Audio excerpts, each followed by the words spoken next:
आता हा जो दिवस आहे 1 जानेवारी, हा दिवस भारताच्या इतिहासाला योग्य दिशेने कलाटणी देणारा दिवस आहे। काय झालं या दिवशी,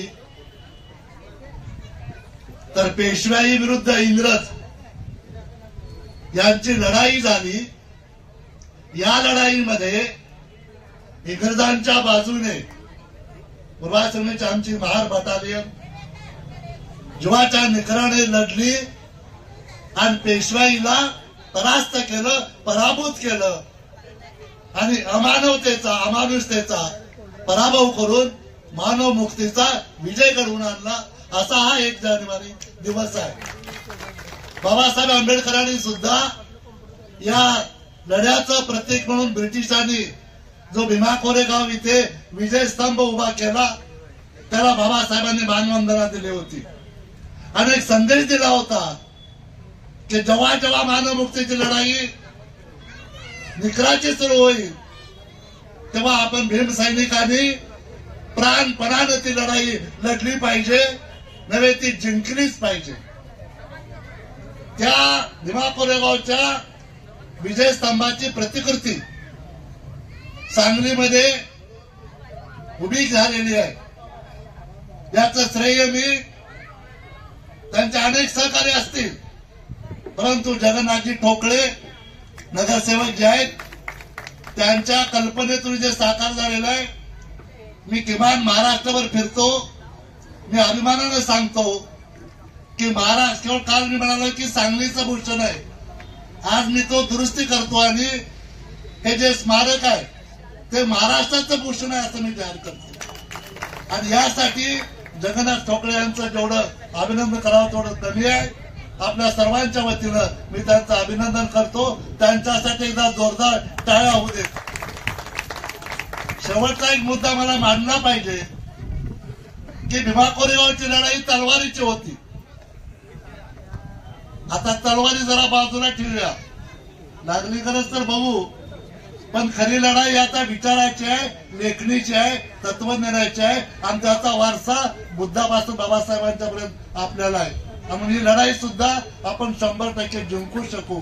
या निमित्तानं उपस्थित असलेले आमचे सहकारी मित्र, उद्योजक सांगलीकर साहेब आहेत, गरम कांबळे आहेत आणि सगळी बहुतेक सगळी मंडळी माझ्या परिचित आहेत। या सर्वांच्या साक्षीने आज हा इथला कार्यक्रम वंदनेचा मानवंदनेचा संपन्न होतोय।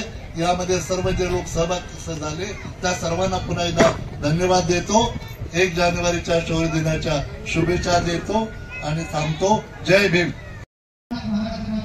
आज 1 जानेवारी शौर्य दिनाच्या निमित्ताने, शौर्य दिनासाठी म्हणून जगन्नाथदादा ठोकळे यांनी असलेल्या शौर्यस्तंभ पूर्ण झालेला आहे।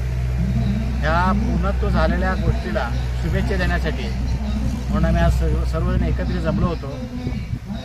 शुभेच्छा तर दिलेल्याच आहेत, पण ज्या पद्धतीने आपले पूर्वज शौर्य गाजवलेले आहेत त्याच पद्धतीने त्याच्यापेक्षा आणखीन जास्त प्रमाणामध्ये आपल्या येणाऱ्या तरुण पिढीने शौर्य गाजवलं पाहिजे। शौर्य म्हणजे फक्त लढाईत म्हणत नाही मी, उद्योगधंद्यामध्ये जाऊन लढलं पाहिजे, शिक्षणामध्ये त्यांनी शौर्य गाजवलं पाहिजे, प्रत्येक राजकीय याच्यामध्ये पण शौर्य गाजवलं पाहिजे।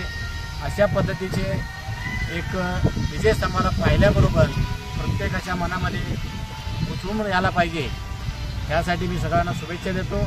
त्यासाठी या पुढील काळामध्ये दरवर्षी 1 तारखेला आपण सांगलीच म्हणणार नाही मी, पश्चिम महाराष्ट्र असू दे, इकडं असू दे, जे पुण्यामध्ये ब्रिटिशांनी उभं केलं होतं, पण इथे एक भीम सैनिक, एक भीमा बाबासाहेबांचे एक पाईक असलेला जगन्नाथ ठोकळे साहेबांनी हे विजयस्तंभ सांगलीमध्ये साकारलेला आहे। ही सांगलीची शान नाही, त्या महाराष्ट्राचा आणि भारताची शान होईल यामध्ये काही वाद नाही। अशाच पद्धतीने आपण दरवर्षी 1 तारखेला इथं जमणार आहोत। आपण सगळेजण या, इथं व्हिजिट करा आणि शौर्य दिनाचे तुम्ही काहीतरी इथं घेऊन जावे अशा पद्धतीने अपेक्षा बाळगतो। मुसावादा वेरमणि शिक्षापदं समादियामि सुरामेरय मज्जपमादठाना वेरमणि शिक्षापदं समादियामि साधु।